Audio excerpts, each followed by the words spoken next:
Okay, तो हम लोग अभी थोड़ा-सा मैंने एक रिकॉर्डिंग ऑप्शन भी स्टार्ट करके रखा है। तो मतलब ये होगा कि आप लोगों की क्लास आप लोगों को दिखती रहेगी। ओके।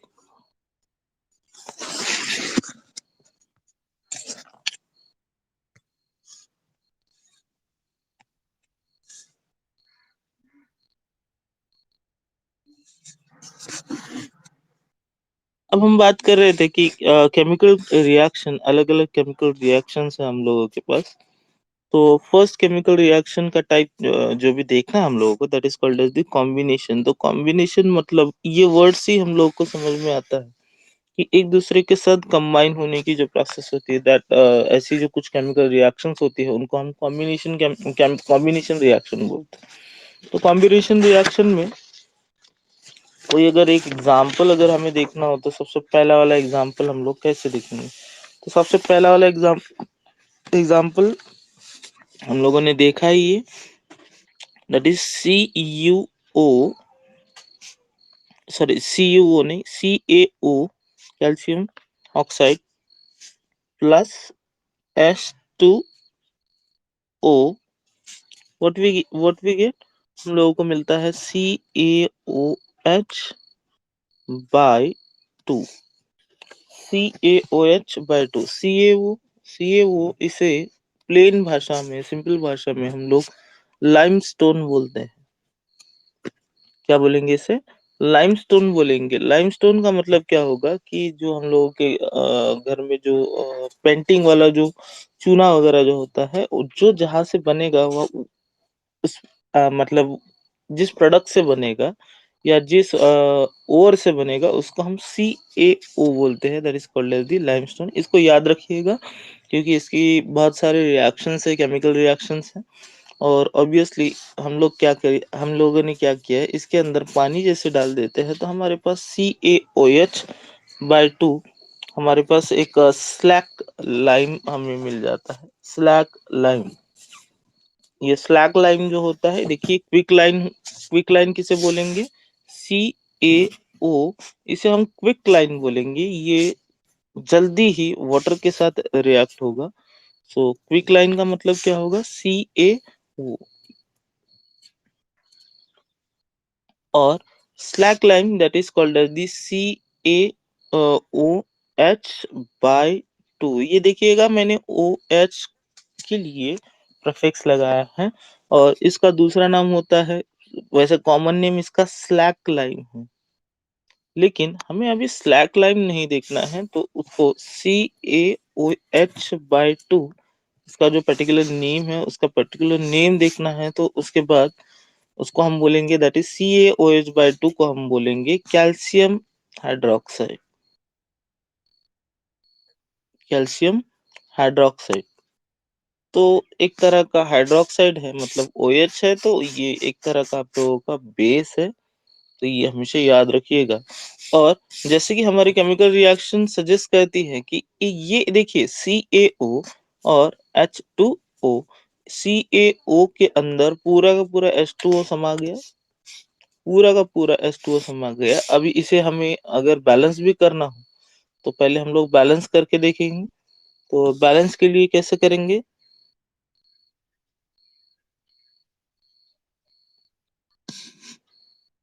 सी, वो ऑलरेडी बैलेंस है आई थिंक। ऑलरेडी बैलेंस है क्योंकि यहाँ पे एक ऑक्सीजन है ना। हाँ, ओके, गुड। तो हम लोग बात कर रहे थे कि भैया कोई भी केमिकल रिएक्शन या किसी की भी हम जब मतलब कंबाइन होने की टेंडेंसी देखते हैं तो ऐसी केमिकल रिएक्शन को हम लोग बोलेंगे दैट इज कॉम्बिनेशन रिएक्शन। तो कॉम्बिनेशन रिएक्शन में सबसे पहली रिएक्शन हम लोगों ने क्विक लाइन की देखी थी, quick line that is called as the CaO plus. Second is water, water का मॉलिक्यूल आप लोगों को पता है H2O होता है। और इसमें से हमें क्या मिलेगा? That is CaOH by 2। CaOH by 2, यहाँ पे सबके नेम देना जरूरी होता है। अब एक कभी कभी आप रिएक्शन के नीचे देखते हो एक्ट।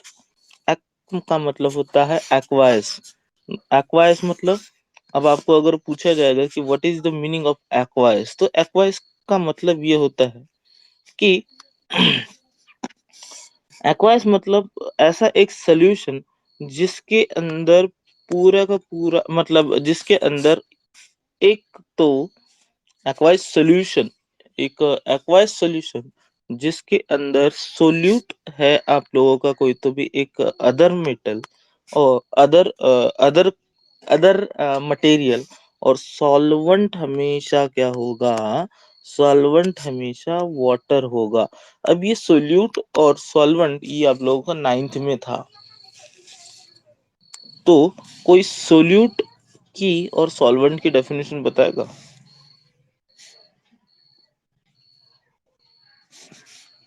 ओके, तो कोई बताएगा नहीं यहाँ पे तो मैं ही बता देता हूँ। सोल्यूट का मतलब एक जो ऐसा एक सॉल्यूशन जिसके अंदर सबसे कम क्वांटिटी में होगा और सॉल्वेंट मतलब ज्यादा से ज्यादा मतलब मैक्सिमम क्वांटिटी में मिल जाता है। तो इसीलिए ऐसा पर्टिकुलर सॉल्यूशन जो होता है सॉल्वेंट प्लस सोल्यूट होता है। तो अगर मैं एक पर्टिकुलर एग्जांपल ले लूं शुगर, जो नींबू पानी होता है तो उसके अंदर आपकी शुगर जो हो जाएगी शुगर जो हो जाएगी लाइम वाटर जिसे बोलते हैं हम लोग लाइम वाटर। तो शुगर जो हो जाएगी उसके अंदर वो आपकी सोलिड हो जाएगी और वाटर जो हो जाएगा आपका सोल्यूशन हो जाएगा। तो लाइम एक्वास एक्वास लाइम भी हम लोग बोल सकते हैं उसके अंदर। तो ये इस तरह से एक पर्टिकुलर आप लोगों का सिंपल सा कॉन्सेप्ट होता है। तो सभी लोगों को आवाज आ रही है?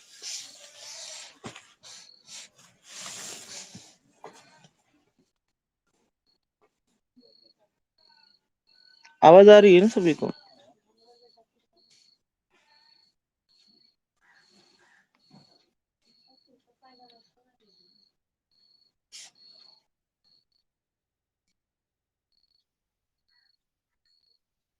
ओके। अब दूसरी वाली जो रिएक्शन देखते हैं हम लोग बर्निंग ऑफ कोल। मैंने बताया है कभी भी बर्निंग की प्रोसेस किसे बोलेंगे? कभी भी बर्निंग की प्रोसेस जैसे हम लोग सुने भी होंगे कि what is mean by burning. So burning का मतलब ये होता है कि ऐसी एक प्रोसेस जो या कभी भी मटेरियल जब ऑक्सीजन के साथ कोई भी मटेरियल बर्निंग या उसे हम कोई भी एक चीज जब ऑक्सीजन के साथ रिएक्ट होती है तो ऑलमोस्ट वहां पे बर्निंग की प्रोसेस स्टार्ट हो जाती है। मतलब वहां पे एनर्जी इवॉल्व जरूर होगी, एनर्जी हम लोगों को मिलेगी। तो ये जो प्रोसेस होती है इसको भी हम लोग बर्निंग प्रोसेस भी बोलते हैं या तो फिर रिएक्शन ऑफ ऑक्सीजन। तो हम लोग सामने देखेंगे कि ऑक्सीजन के साथ जब ऑक्सीजन किसी भी एलिमेंट में जब ऐड होता है that is addition of addition of oxygen addition of oxygen। अगर ऑक्सीजन का एडिशन होता है तो इसे हम लोग ऑक्सीडेशन रिएक्शन बोलते हैं और एडिशन ऑफ हाइड्रोजन जब होता है उसे हम लोग रिडक्शन रिएक्शन बोलते हैं। अब इसमें और चीजें हैं कि रिमूवल ऑफ हाइड्रोजन जब होता है that is called as the oxidation बोलेंगे। And removal of what removal of oxygen that is called as the reduction reaction. इस तरह से मतलब ये आप लोग वर्डिंग समझ लीजिए। जब भी मैं वर्ड बोल रहा हूँ तो वर्ड आप लोगों को आएंगे, हम लोग जब ऑक्सीडेशन और रिडक्शन रिएक्शन में देखेंगे तो वहां पे आएंगे ये सब। तो एक सिंपल सी बात बता दी हमें। तो अभी हम बर्निंग ऑफ कोल जैसे हम लोगों ने बताया कि बर्निंग है, बर्निंग प्रोसेस है दैट मीन्स वो पर्टिकुलर कोल जो है वो कोल ऑक्सीजन के साथ जरूर रिएक्ट होगा। तो हम लोग पहले से ही O2 लिख के रखेंगे। अब O2 कौन से स्टेट में है? तो O2 गैस स्टेट में है, ये जरूर लिखना है केमिकल रिएक्शन में। अगर आप सफिक्स नहीं देंगे तो वहां पे आप लोगों का नंबर कट जा सकता है। रीजन हमें फ्री के मार्क्स नहीं छोड़ने हैं, बहुत लोग फ्री के मार्क्स छोड़ देते हैं। तो व्हेन ऑक्सीजन की रिएक्शन हम लोग किसके साथ करेंगे? अभी ऑब्वियसली 100% मेरा कौन? कार्बन। कार्बन मतलब कोल। कोल के अंदर का सिर्फ और सिर्फ कार्बन मेरा रिएक्ट होगा। अब देखिए कार्बन के साथ कंबाइन हो रहा है कौन? ये भाई साहब ऑक्सीजन, तो यहाँ पे हमें क्या मिलेगा, CO2 मिलेगा। तो प्योर कार्बन, जितना प्योर कार्बन होता है उतना ऑक्सीजन इसके साथ अच्छे से रिएक्ट होता है और उतनी अच्छी फ्लेम मिलती है और उतना अच्छा एनर्जी का सोर्स बनता है। तो जैसे हम लोगों ने ये एक डिफरेंस देखा है कि अगर केरोसिन केरोसिन को अगर आप बर्न करते हो, केरोसिन की रिएक्शन अगर आप करते हो इसके साथ, तो ऑक्सीजन के साथ, तो केरोसिन की रिएक्शन जब ऑक्सीजन के साथ होती है तो वहां पे प्रॉब्लम ये है, ये भाई साहब केरोसिन जो है, ये केरोसिन कहीं ना कहीं पे ब्लैक स्मोक छोड़ता है। तो ये ब्लैक स्मोक क्यों छोड़ेगा, तो obviously incomplete combustion of carbon which में इवॉल्व कार्बन मोनोऑक्साइड और carbon carbon atoms into the surrounding. That's why कभी कभी ये होता है कि घर में जब हम लोग दिया जलाते हैं केरोसिन वाला, तो ऊपर से आप लोगों ने देखा होगा कि आपके हाथ के ऊपर एक टार जम जाती है, तो वो जो टार होती है दैट इज द, वो होता है आप लोगों का कार्बन मोनोऑक्साइड या तो फिर कार्बन, क्योंकि वो कार्बन पूरा नहीं जल पा रहा। अब वही अगर हम लोग स्पिरिट का दिया लेते हैं, तो स्पिरिट के दिए के अंदर मेरा क्या होता है, तो स्पिरिट के अंदर प्योर कार्बन मिलता है, उसके अंदर अदर कंपोनेंट्स नहीं होते हैं। तो अदर कंपोनेंट्स नहीं है तो फिर उसमें सारा का सारा कार्बन जल जाता है, दैट मीन्स सारा का सारा कार्बन ऑक्सीजन के साथ रिएक्ट होता है। मतलब जो जल जल रहा है वो भी हमारी एक केमिकल रिएक्शन है। जो हमारे सराउंडिंग में मतलब रूटीन में जो सारी चीजें आती है, that is also the chemical reaction. और उसी की वजह से हम लोगों को केमिकल एनर्जी मिल रही है या तो फिर हीट एनर्जी मिल रही है। हमेशा एक याद रखिएगा, एनर्जी कैन बी, वो आप लोगों को पता भी हो, energy cannot be created and cannot be created or cannot be converted one form of energy into another, sorry, energy neither be created nor be destroyed, it can convert one form of energy into another form। तो ये जो energy होती है ये सिर्फ conversion का काम करती है, ये एक फॉर्म से दूसरे फॉर्म में कन्वर्ट होती है, बस यही एक कॉन्सेप्ट है।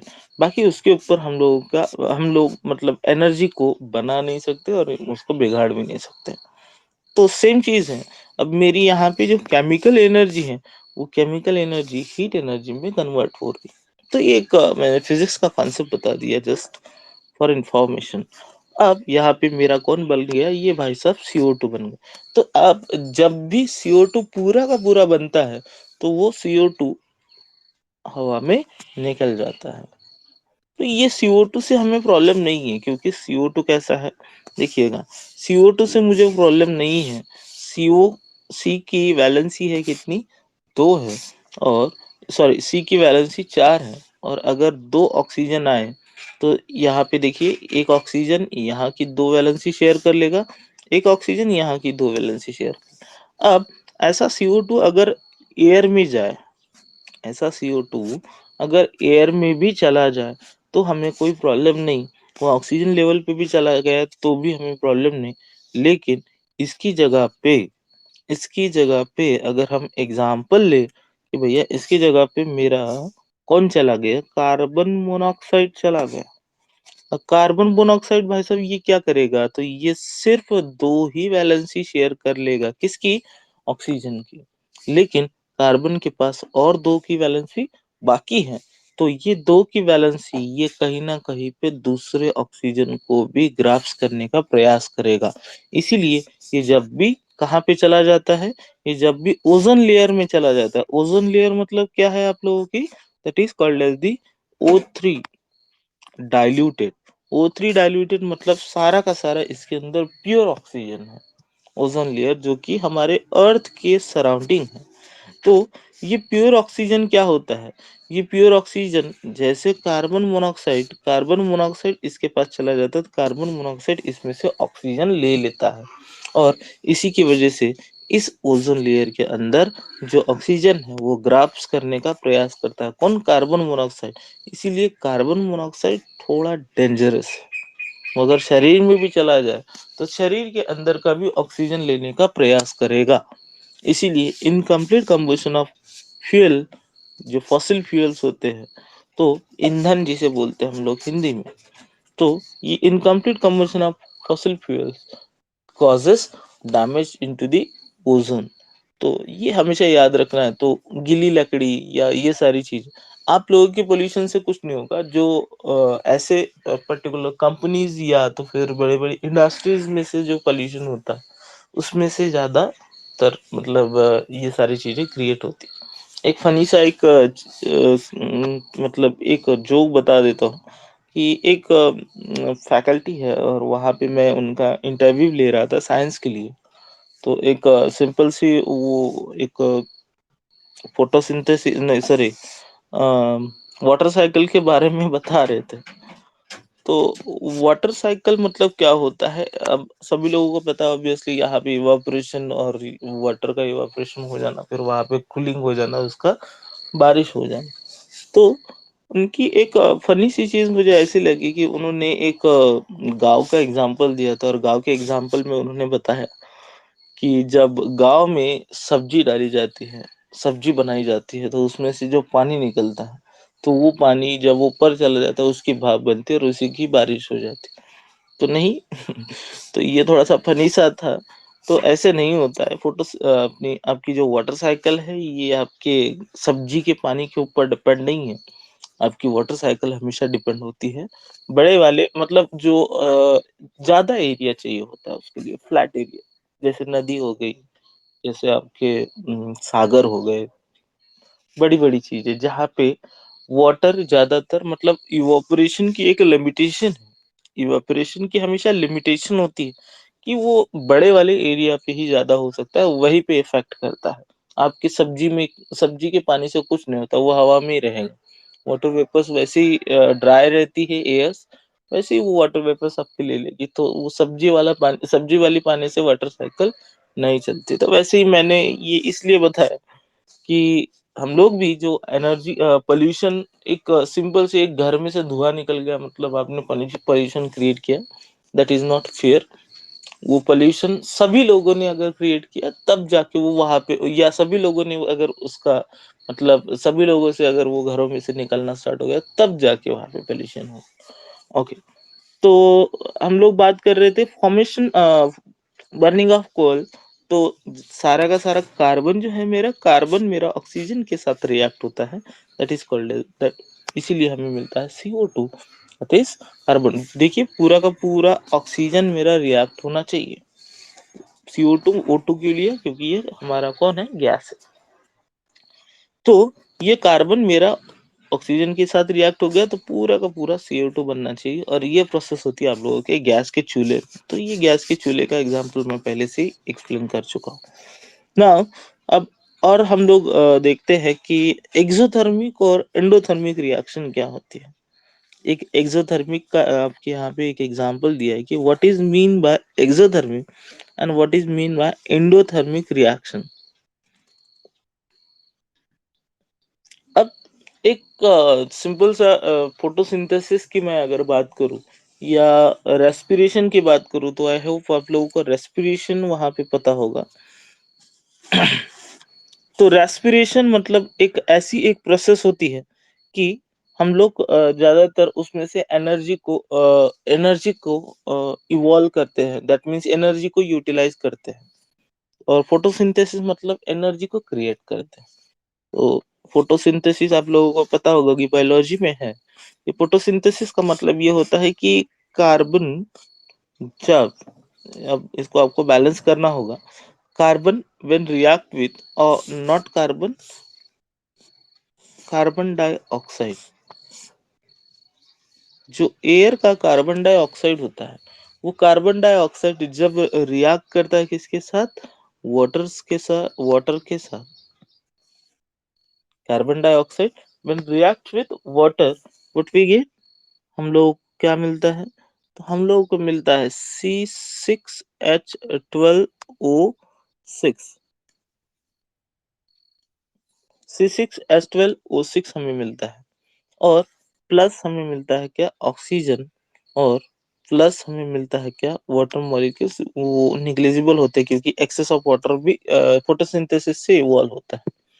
तो ये फिर ये जो एक्सेस ऑफ वाटर होता है, ये पोर्स में से छोड़ दिया जाता है, या प्लासेंटा जो होता है, प्लासेंटा पार्ट उसे बोलते हैं हम लोग, या तो फिर उसके जो लीव्स होते हैं, लीव्स में से एक पार्ट होता है, वहां से ही एक्सेस ऑफ वाटर छोड़ दिया जाता है। मैं बताऊंगा आप लोगों को बायोलॉजी में कि कहाँ से वो पर्टिकुलर मतलब होगा, लेकिन जब हम क्रॉस सेक्शन ऑफ लीव देखेंगे तो वहां पे हम लोग पढ़ेंगे कि वाटर कहाँ कहाँ से कौन सी चीजें इवॉल्व होती है।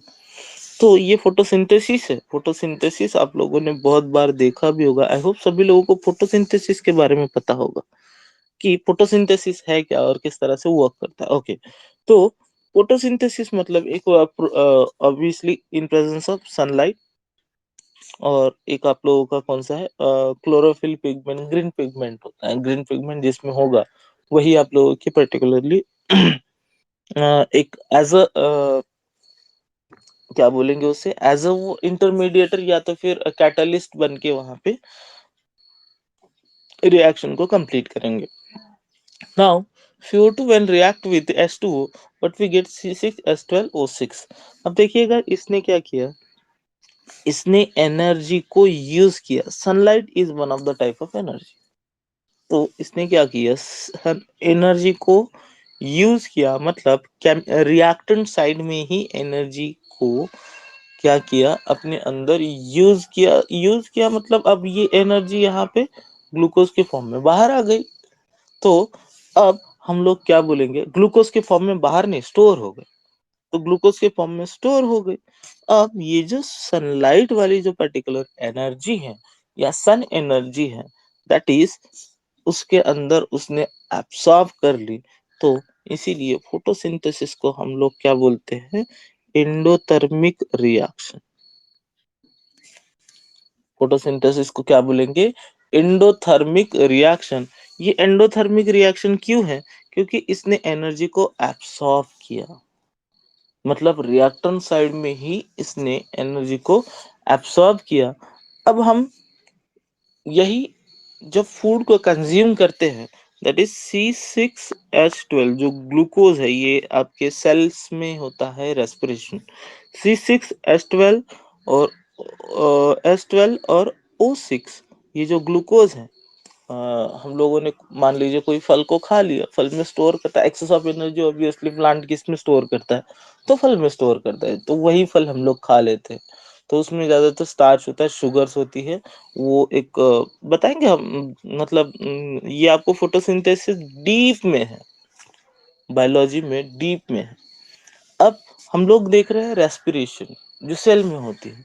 तो जो ग्लूकोज होता है, वो ग्लूकोज क्या करेगा, ग्लूकोज रिएक्ट होगा किसके साथ, तो ये होगा ऑक्सीजन के साथ।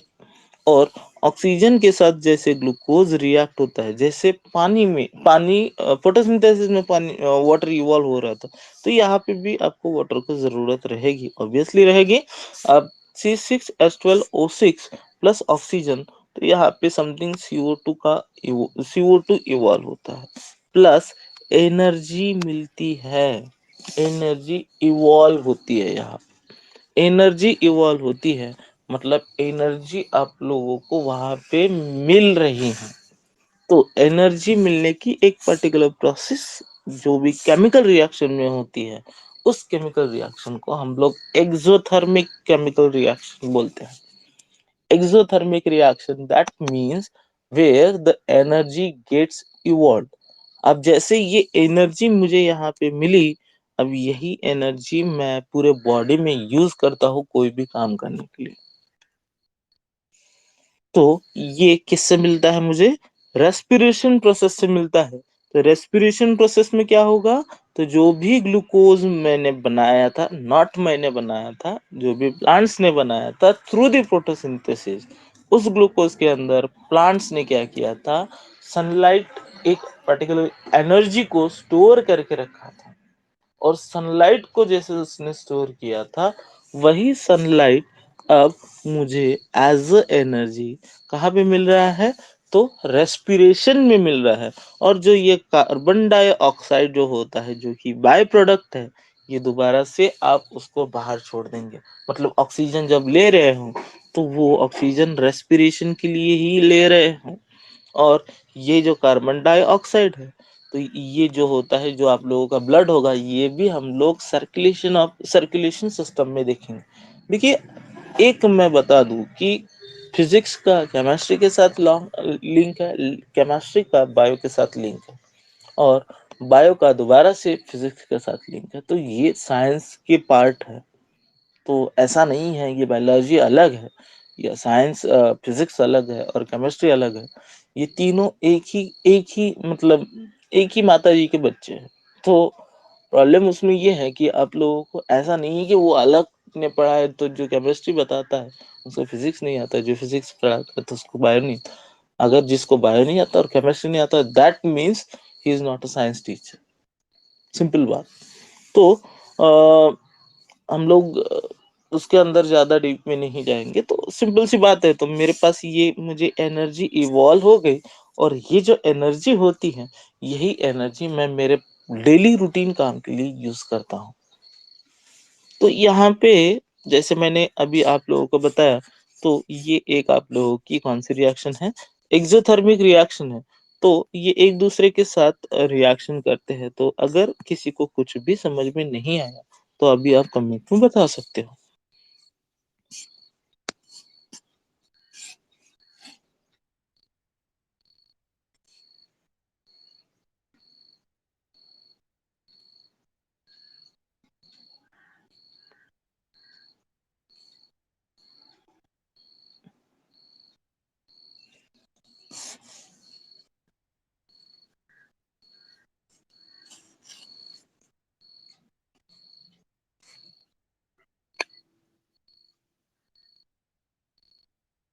तो इस तरह से आप लोगों की एक्सोथर्मिक और एंडोथर्मिक रिएक्शन रहती है, जो कि one of the type of combination reaction होती है। तो कॉम्बिनेशन रिएक्शन में भी मतलब एक्सोथर्मिक रिएक्शन कॉम्बिनेशन हो सकती है, नहीं भी हो सकती है। ऐसा नहीं है कि उसमें कॉम्बिनेशन ही रहना चाहिए, वो कोई भी रिएक्शन। लेकिन एक्सोथर्मिक एक सिंपल से इंडिपेंडेंट पार्ट हम लोग एज अ कंसीडर करेंगे। तो उसका कॉम्बिनेशन के साथ आपको रिलेट नहीं करना है। नेक्स्ट इज, वहां पे एक चीज बताई जाती है कि what is mean by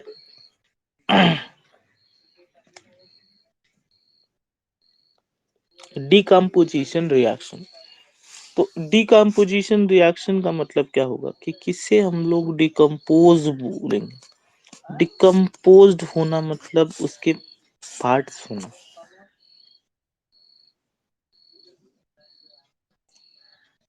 decompose होना मतलब उसके पार्ट्स होना। तो जैसे हम लोग बहुत सारी केमिकल रिएक्शन में देखते हैं कि छोटी छोटी पार्ट्स जब हो जाते हैं, that is called as decomposition. So decomposition that means ऐसी एक केमिकल रिएक्शन जो कि क्या होगी, ऐसी एक केमिकल रिएक्शन जो कि क्या होगी कि वहां पे एक से ज्यादा पार्ट्स मिलेंगे एक रिएक्टेंट से। मतलब प्रोडक्ट साइड में मुझे क्या मिलेगा, प्रोडक्ट साइड ये मेरा रिएक्टेंट साइड है। जैसे कि हम लोग एक एग्जांपल लेते हैं, फेरस सल्फेट। फेरस सल्फेट, तो ये नेम्स आप लोगों को पता नहीं आनी चाहिए। अगर सिंबल दिया है तो सिंबल आपको मान लीजिए FeSO4। इस तरह से आप लोगों को कौन दिया है, फेरस सल्फेट। अब हमेशा ये याद रखिएगा कि ये जो होता है दैट इज ये SO4 जो होगा, इसे हम लोग क्या बोलेंगे, that is called as the sulphate. इसे हम लोग बोलेंगे सल्फेट। तो फेरस और सल्फेट। फेरस, फेरस मतलब जो आप लोगों का आयरन होता है ना। आयरन, क्योंकि आयरन का लैटिन नेम जो है आप लोगों का फेरस है, ये आप लोगों को पता है, नाइन्थ में हो चुका है ये सब। अब फेरस सल्फेट की हम लोग बात कर रहे थे कि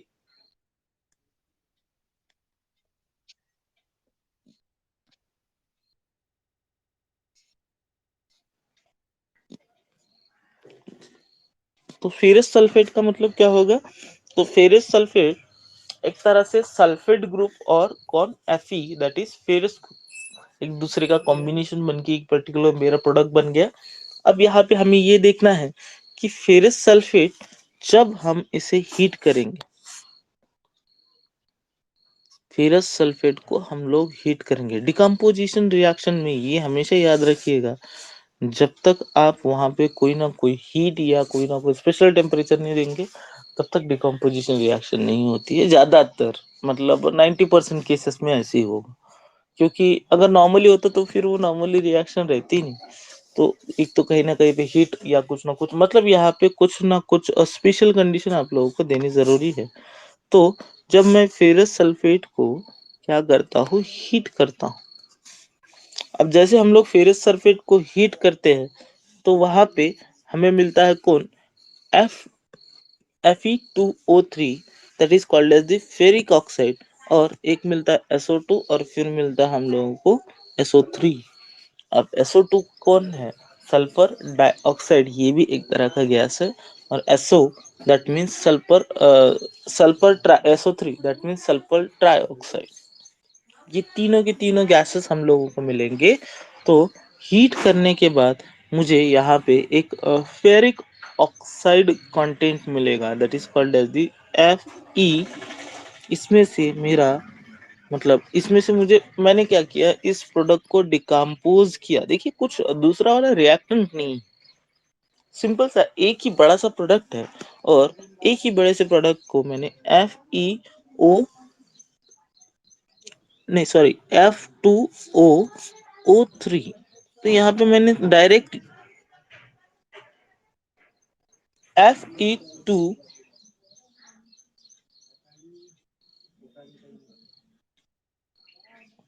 Fe2O3 एक तरह का एक प्रोडक्ट मिला, तो ये फेरिक ऑक्साइड, और प्लस हमें उसके साथ मिलेगा कौन, SO2, प्लस हमें मिलेगा सिंगल SO3। तो ये एक ही कंपोनेंट से या एक ही रिएक्टेंट से हमें तीन तीन प्रोडक्ट मिल गए। तो ऐसी भी केमिकल रिएक्शन होती है that is we called as decomposition reaction. तो इसके अंदर बहुत सारे एग्जांपल दिए जाते हैं, तो ये आप लोगों को थोड़ा सा समझ में आया ही होगा। अब हम और एक देखते हैं कि जो हमारे पास मतलब CaCO3, ये सामने आने वाली मतलब ज्यादातर आप लोगों के बुक में यूज की गई केमिकल रिएक्शन होती है that is called this CaCO3।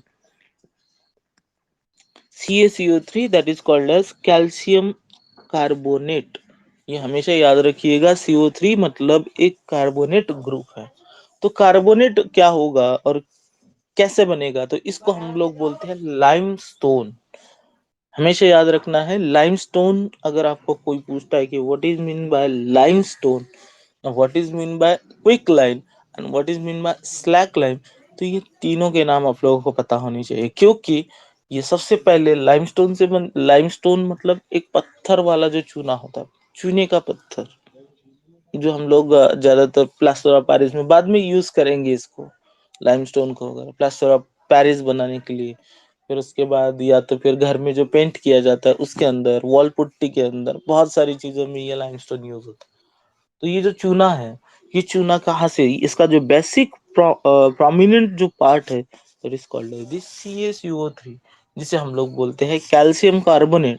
और इसी में से हम लोग निकालेंगे कौन, CaO that is called as the quick line, जो कि हम लोगों के घरों में यूज होता है। हम लोग के घरों में जो यूज होता है that is called as the CaO।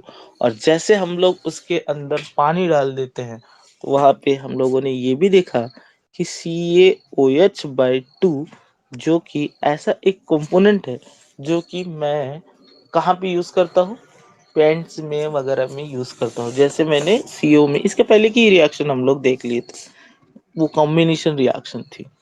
और मुझे अब एक बात बताइए, जब घर में आप लोगों ने दिवाली के समय वो भी देखा होगा कि एक चूना जो होता है, चूने के अंदर जैसे मैंने पानी पुअर कर दिया, पानी डाल दिया, पानी जैसे डाल देता हूँ तो उसमें से हीट निकलती है, जोर से हीट निकलती है। अब पानी डालते समय हीट निकलना इस प्रोसेस को हम लोग कौन सी रिएक्शन बोलेंगे? क्या ये एक्सोथर्मिक है या क्या ये एंडोथर्मिक है? एंडोथर्मिक है तो एंडोथर्मिक क्यों है, और एक्सोथर्मिक है तो एक्सोथर्मिक क्यों है? कोई भी रीजन बताओ।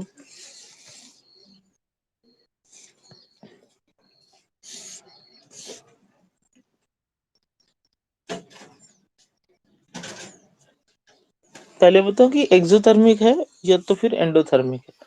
जैसे हम लोग चूने की बात करते हैं, तो अब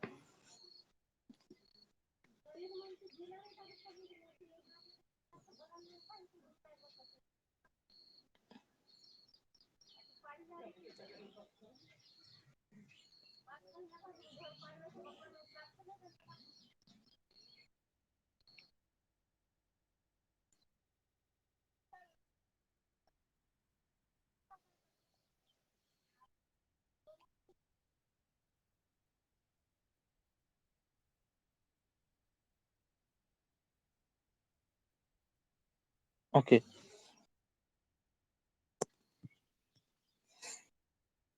सब चले गए क्या? सब क्या, दो ही लोग हैं?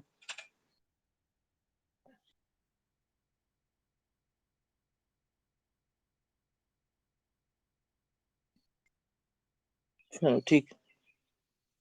तो हम लोग एक सिंपल सी रिएक्शन से बात कर रहे थे, दैट इज CaO, नहीं CaO नहीं, कैल्शियम कार्बोनेट ले रहे थे हम लोग। CaCO3, that is called as the calcium carbonate. और ये जब कैल्शियम कार्बोनेट किसके साथ रिएक्ट होगा, इसको रिएक्ट नहीं करना है, इसको जैसे मैंने पहले बताया था, इसको हम लोग हीट दे देंगे, सिंपल सी हीट दे देंगे। यहाँ पे मुझे मिलेगा कौन, CaO, जिसे हम लोग बोलते हैं क्या, क्विकलाइन। तो ये क्विकलाइन मिला, और प्लस हमें मिलता है CO2, that is carbon dioxide. तो इस तरह से मैंने यहाँ पे ये CaO आप लोगों को पता है, ये क्विक लाइन है, और ये क्विक लाइन कहाँ पे यूज होगा, तो CaO की रिएक्शन जब हम वाटर के साथ करेंगे तो ये डायरेक्टली हमारे घरों में यूज होता है, that is called as the ये वाला प्रोडक्ट क्विक लाइन। और जो CaOH है उसे हम लोग बोलते हैं स्लैक लाइन, जो भिगा हुआ चूना होता है। तो ये एक तरह की एक्सोथर्मिक रिएक्शन होती है, क्योंकि यहाँ पे CaOH के साथ बहुत सारी हीट बाहर निकलती है, इसीलिए डायरेक्टली जब कोई भी पानी डाल देता है उसके अंदर, तो वहाँ पे ये केमिकल रिएक्शन होना स्टार्ट होती है। और ये इसमें से एनर्जी इवॉल्व होगी, तो एनर्जी इवॉल्व होगी तो ये एक्सोथर्मिक रिएक्शन होगी। मतलब एक्सोथर्मिक रिएक्शन मतलब एक ऐसी रिएक्शन जहाँ पे क्या होगा कि वहां से कुछ ना कुछ हीट इवॉल्व होगी। और हीट एब्सॉर्ब होना मतलब एंडोथर्मिक रिएक्शन, जैसे हम लोगों की फोटोसिंथेसिस एक एब्सॉर्ब एब्सॉर्ब करती है, तो फोटोसिंथेसिस एक एंडोथर्मिक रिएक्शन हो जाती है। और उसी के रिवर्स में जो आप लोगों का रेस्पिरेशन है, वो ज्यादातर आप लोगों की एक्सोथर्मिक रिएक्शन होती है। ये थोड़ा सा डिफरेंस आप लोग समझ लीजिएगा। ओके, तो आप लोगों की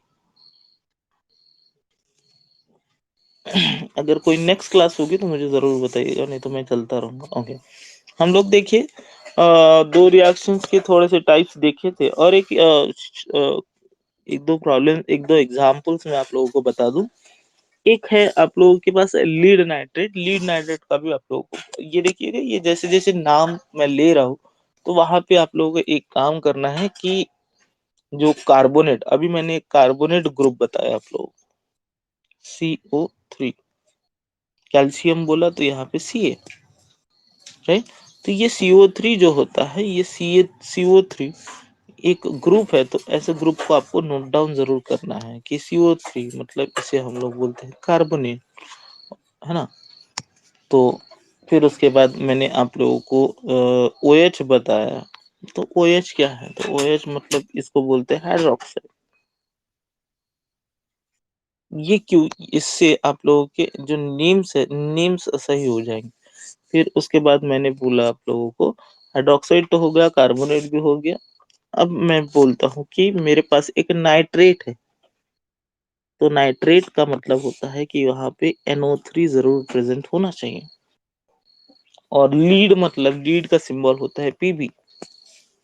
तो ये लेकिन पीबी की वैलेंसी 2 है, तो इसीलिए ये 2 नाइट्रेट के साथ रिएक्ट करेगा। कितने नाइट्रेट के साथ? 2 नाइट्रेट के साथ। तो मेरा क्या बन गया? PbNO3/2। तो नाइट्रेट एक ग्रुप है पूरा का पूरा, तो पीबी की वैलेंसी 2 है, तो इसीलिए 2 नाइट्रेट ग्रुप के साथ ये करेगा, इसीलिए ये पीबी नाइट्रेट हो जाता है। तो पीबी सॉरी लीड नाइट्रेट हो जाता है। जब लीड नाइट्रेट को हम अभी यहाँ पे भी देखिएगा हीट करेंगे, मैंने ये पॉइंट आप लोगों को सभी पहली पॉइंट में बताया, कोई ना कोई डिकम्पोजिशन रिएक्शन करनी हो तो ऑब्वियसली वहां पे एक तो हीट या तो फिर प्रेशर कहीं ना कहीं पे देना ही पड़ेगा। तो अब लीड नाइट्रेट को जब मैं हीट करता हूँ तो वहां पे मुझे लीड ऑक्साइड मिलता है, सेम रिएक्शन है कार्बोनेट की तरह, कैल्शियम कार्बोनेट की तरह।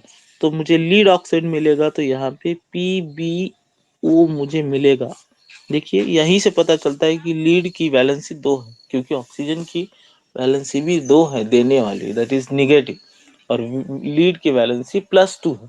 तो यहाँ पे जैसे हम लोगों ने कोवैलेंट में भी देखा था, अगर पीबी की +2 है और ऑक्सीजन की 2 निगेटिव है, तभी ये दोनों एक दूसरे के साथ रिएक्शन कर सकते हैं। अगर आप लोगों को ये अगर मतलब समझ में नहीं आता है तो आप लोग रिएक्टेंट और प्रोडक्ट साइड में कंपेयर करके देख सकते हो। ओके, तो हम लोगों ने क्या किया कि पीबी की रिएक्शन सॉरी हम लोगों ने क्या किया कि लीड नाइट्रेट जो था, लीड नाइट्रेट को हीट करना स्टार्ट किया, और जैसे हम लोगों ने उसको हीट किया तो वहां से मुझे लीड ऑक्साइड मिला, और प्लस हम लोगों को ऑक्सीजन वहां पे से मिलता है। तो ये केमिकल रिएक्शन है। फिर उसके बाद लास्ट वाली केमिकल रिएक्शन में देखना बताना चाहूंगा, दैट इज AgCl, जिसे हम लोग सिल्वर क्लोराइड भी बोलते हैं। और AgCl को जैसे हम लोग हीट करते हैं तो मेरा उसमें से क्लोरीन बाहर निकल जाता है और Ag बाहर निकल जाता है। तो ये सिंपल सी 5 से 6 डिकम्पोजिशन रिएक्शंस है जो कि आप लोगों को बहुत बार पूछी जाती है। एक आता है सिल्वर ब्रोमाइड, AgBr।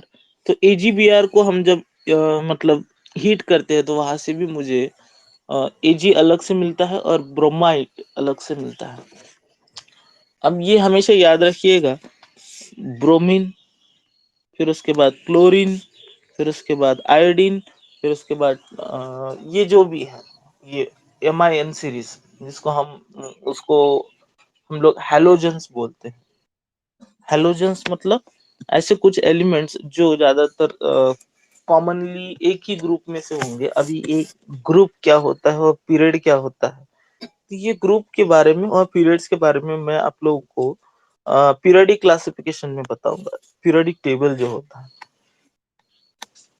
तो ये जो ब्रोमीन, आयोडीन और क्लोरीन, ये सारे के सारे जो है एक ही ग्रुप एलिमेंट है और इनको बोला जाता है हैलोजेंस। और हैलोजेंस मतलब क्या होता है इसके बारे में हम लोग एक आध दिन क्लास में जरूर पढ़ेंगे, क्योंकि हैलोजेंस हम लोगों को कार्बन एंड इट्स कंपाउंड में भी है, और जो पीरियड से हम लोगों को पीरियडिक टेबल में या तो फिर पीरियडिक क्लासिफिकेशन ऑफ एलिमेंट में आप लोगों को ये दोनों कॉन्सेप्ट क्लियर हो जाएंगे। तो इस तरह से डिकम्पोजिशन और कॉम्बिनेशन रिएक्शन होती है। तो एक आप लोगों के लिए सिर्फ एक SW वाला काम दे देता हूँ कि सभी लोगों को एक काम करना है कि जितने भी आप लोगों के केमिकल रिएक्शन में जितने भी आप लोगों के टाइप्स है, कॉम्बिनेशन रिएक्शन के आप एग्जांपल्स ढूंढ पाते हैं, तो वो सारे के सारे एग्जांपल्स विद केमिकल रिएक्शन आप लोगों को कल बताने हैं, कल निकाल के लाने हैं, और उसका मीनिंग समझना है। ऐसी कोई केमिकल रिएक्शन होगी जो हम लोगों के डिस्कस करने के लायक होगी तो आप मुझे जरूर बताइएगा। तो आप लोगों को मैं क्लास यहीं पे रोकता हूँ, क्योंकि आप लोगों के अलग से दूसरे भी क्लासेस होते हैं। तो कल 6 बजे सभी लोगों को बता दीजिएगा कि क्लास डेली रहती है। ओके, तो आज के लिए यहीं